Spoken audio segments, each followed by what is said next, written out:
राजस्थान में बजरी खनन के मामले पर अब बात कर लेते हैं। सुप्रीम कोर्ट ने सीईसी रिपोर्ट पर सभी पक्षों को सुना। सुप्रीम कोर्ट ने सभी पक्षों को सुनने के बाद अपना फैसला अब सुरक्षित रख लिया है। बड़ी खबर है, सुप्रीम कोर्ट ने सभी पक्षों को सुना और फिर अब अपना फैसला सुरक्षित रख लिया है। राजस्थान में बजरी खनन का ये मामला, सीईसी रिपोर्ट पर सभी पक्षों को सुना सुप्रीम कोर्ट ने और अपना फैसला सुरक्षित रख लिया है।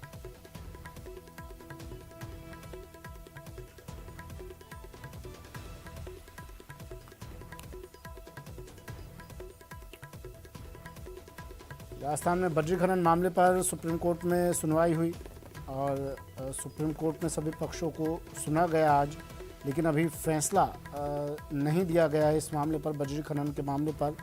और इस मामले पर फैसला सुरक्षित सुप्रीम कोर्ट ने रख लिया है।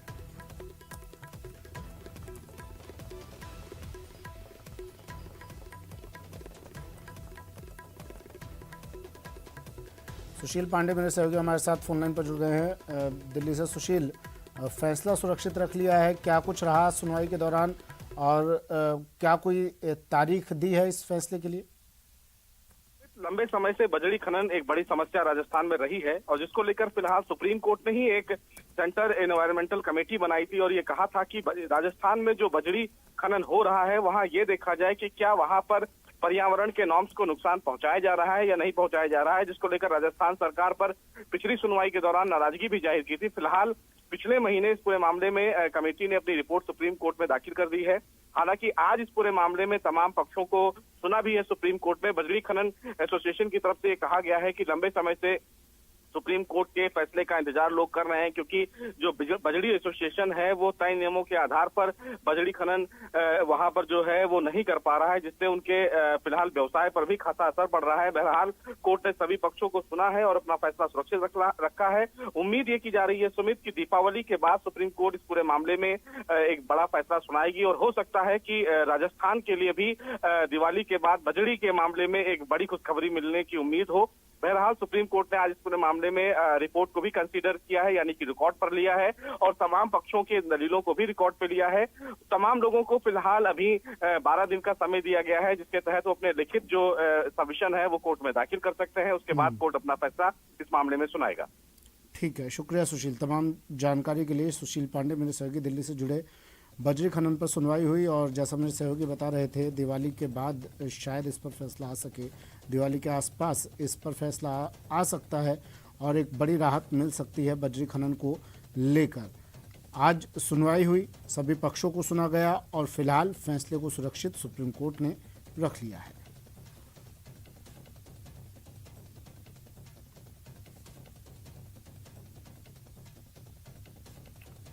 राजस्थान में बजरी खनन का मामला काफ़ी पुराना है मामला, लगातार सुनवाइयाँ चल रही है। सुप्रीम कोर्ट में आज फिर से इस मामले पर सुनवाई हुई, लेकिन अच्छी बात यह है कि तमाम पक्षों को सुन लिया है सुप्रीम कोर्ट ने और फैसला सुरक्षित आज रख लिया है।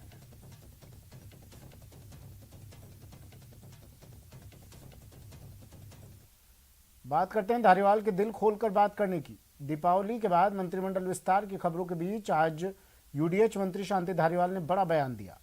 धारीवाल ने कहा कि राजस्थान में कांग्रेस पार्टी में प्रतिभाओं की कोई कमी नहीं है। पार्टी आलाकमान ने राजस्थान की प्रतिभाओं की कद्र करते हुए उन्हें अहम जिम्मेदारियां सौंपी हैं। सीएम गहलोत से बड़ा कोई नेता नहीं है, जैसा वो कहेंगे हम वैसा ही करेंगे, ये कहा उन्होंने। ही नहीं है, काम करने में कोई मुकाबला नहीं है और न उससे बड़ा कोई नेता। राजस्थान में जो कुछ है वो अशोक गहलोत ही है। अब सवाल ये रह गया कि मंत्रिमंडल, तो मंत्रिमंडल तो उनका परव्यू है, इसमें तो हम क्या बोलने वाले हैं। हमें भी बुला करके मंत्री बनाया था, बन गए। जिस रोज कहेंगे कि चल दो अपने घर, चल देंगे। लेकिन वो कह रहे दोबारा आपको बनाएंगे यूडीएच मंत्री, ये भी कहा तो वो कह रहे हैं, मेरे पता नहीं है कैसे कह दिया। और बनाएंगे तो बन जाएंगे, चुनाव लड़ाएंगे तो लड़ लेंगे और वरना कोई और लड़ लेगा। चौमू में कांग्रेस सरकार की जन विरोधी नीतियों के खिलाफ बीजेपी का हल्ला बोल कार्यक्रम के तहत भाजपा मुख्य प्रवक्ता और चौमू विधायक रामलाल शर्मा की अगुवाई में गुरुवार को सुबह 10 बजे चौमू के गढ़ गणेश मंदिर से पैदल मार्च निकालकर तहसील भवन तक विरोध प्रदर्शन किया जाएगा। इसे लेकर विधायक रामलाल शर्मा ने मीडिया से रूबरू होते हुए कहा कि कांग्रेस सरकार द्वारा चुनावी वादों की वादाखिलाफी के खिलाफ हल्ला बोल कार्यक्रम किया जा रहा है। राजस्थान सरकार की जन विरोधी नीतियों के विरुद्ध कल 28 तारीख है और 28 तारीख को प्रातः 10 बजे गढ़ गणेश जी के मंदिर चौमू से सभी कार्यकर्ता एकत्रित होकर तहसील भवन तक हम जाने का काम करेंगे। ये हल्ला बोल सरकार की उन नीतियों के विरुद्ध है जो 2018 के चुनाव के अंदर उन्होंने वादा किया था। वादा इस बात का किया था कि राजस्थान के अंदर कांग्रेस की सरकार बनती है तो हम संपूर्ण कर्ज माफी करने का काम करेंगे। राजस्थान में अगर कांग्रेस की सरकार बनती है तो सरकारी पदों को भरने का काम करेंगे और यदि हम सरकारी पद नहीं भर पाए तो उन युवाओं को हम बेरोजगारी भत्ता देने का काम करेंगे। प्रदेश के धौलपुर जिले की बीजेपी में एक बार फिर पार्टी दो गुटों में बढ़ती हुई दिखाई दे रही है। दरअसल 24 अक्टूबर को प्रदेश अध्यक्ष सतीश पूनिया का जन्मदिन था, जिसे लेकर पार्टी के कार्यकर्ताओं और नेताओं ने शहर में चारों तरफ बैनर और होर्डिंग लगाए थे। बधाई संदेशों में करौली धौलपुर सांसद डॉक्टर मनोज राजौरिया का भी प्रदेश अध्यक्ष के साथ फोटो के साथ बधाई संदेश था। सांसद राजौरिया ने अपने नाम से दिए गए बधाई संदेश पर आपत्ति जता दी और पुलिस को खत लिखा। सांसद ने आपत्ति में बताया कि उनकी बिना अनुमति के बधाई संदेश लगाए गए हैं, लिहाजा इनको हटाया जाए, जिसके बाद सांसद राजौरिया के बधाई संदेशों को हटा दिया गया। जिले में एक बार फिर अब पूर्व मुख्यमंत्री वसुंधरा राजे और प्रदेश अध्यक्ष सतीश पूनिया गुट अलग अलग दिख रहे हैं।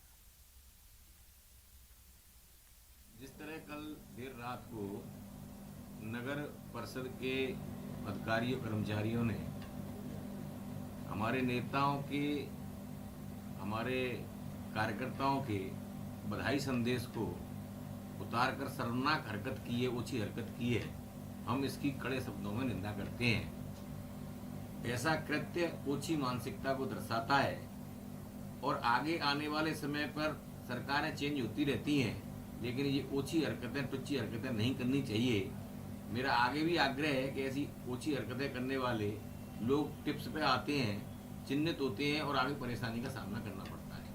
कि कल रात को नगर परिषद धौलपुर के कर्मचारियों ने भारतीय जनता पार्टी के जो होर्डिंग लगे हुए थे, जिनमें कार्यकर्ताओं ने प्रदेश के अध्यक्ष माननीय सतीश पूनिया जी को जन्मदिन की बधाई संदेश लिख करके पूरे शहर में होर्डिंग लगाए थे, उन होर्डिंगों को नगर परिषद के कर्मचारियों ने हटा दिया।